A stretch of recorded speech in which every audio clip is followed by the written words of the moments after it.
依家咧我就身處喺呢個石村町商店街啊。咁聽個名咧，可能你覺得有啲陌生，但其實佢同園丁商店街好近，正正咧就係喺隔離啫。噔，呢條就係石村町商店街啦，喺正園丁商店街嘅對面，而佢咧都係唔止一條街嘅。喺距離園丁最近嘅呢條一丁目，由於鄰近車站同景點，地段極好嘅關係啦，所以會有較多嘅連鎖店。但嚟到石村町二丁目呢，就會多翻一啲小店啦。呢間花店呢啲花勁平啊，而我又揾到一間賣陶瓷好平嘅鋪頭啦，你睇下。咁呢度仲有好多唔同嘅特色餐廳。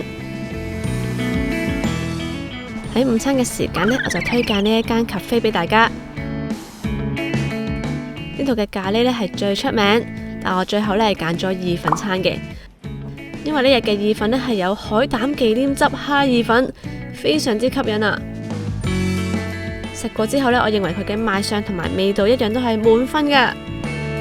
呢間咖啡呢仲設置咗好多格仔，可以俾附近嘅居民呢擺放產品寄賣啊！而老闆呢仲有一個直營嘅農園，所以門口呢仲擺賣住好多新鮮嘅蔬果啊！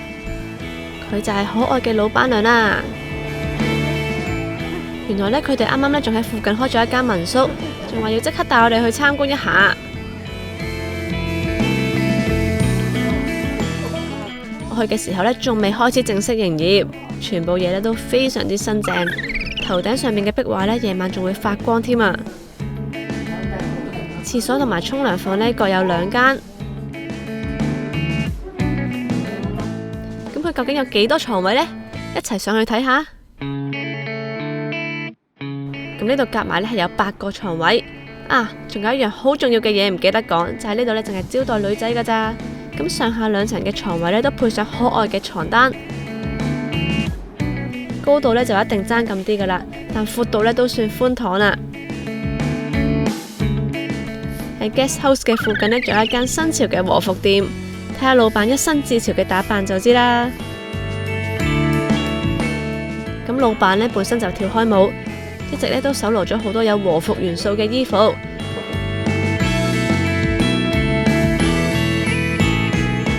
和服店嘅和服係咪好唔同呢？好明顯呢，佢就係新派啲啊，同埋摩登啲嘅。咁完全唔係傳統嘅和服嚟㗎，佢嘅質料呢又薄身啲啦。然後呢，呢條腰帶呢係冇綁蝴蝶結嘅，直接咁樣拼上去，所以呢係好快就着完咯。咁我都幾中意呢一個着和服嘅方式啊。咁唔需要下下都搞成大半個鐘啊嘛，但係都可以享受到和服嘅靚。咁所以呢個唔係最正統嘅和服啦，但係好中意啊，着得我瘦咗啊，同埋。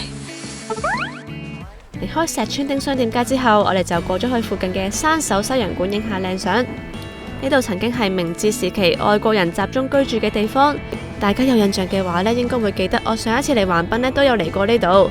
不過山手西洋館呢有成7棟咁多，我上次呢係去唔晒㗎。就好似呢一間18番館呢，我就未去過啦。我呢本身呢係好中意綠色嘅，所以一入到去呢就即刻心心眼啊！因為呢度全部嘅建築擺設都充滿綠色元素啊！即刻影返好多靚相先。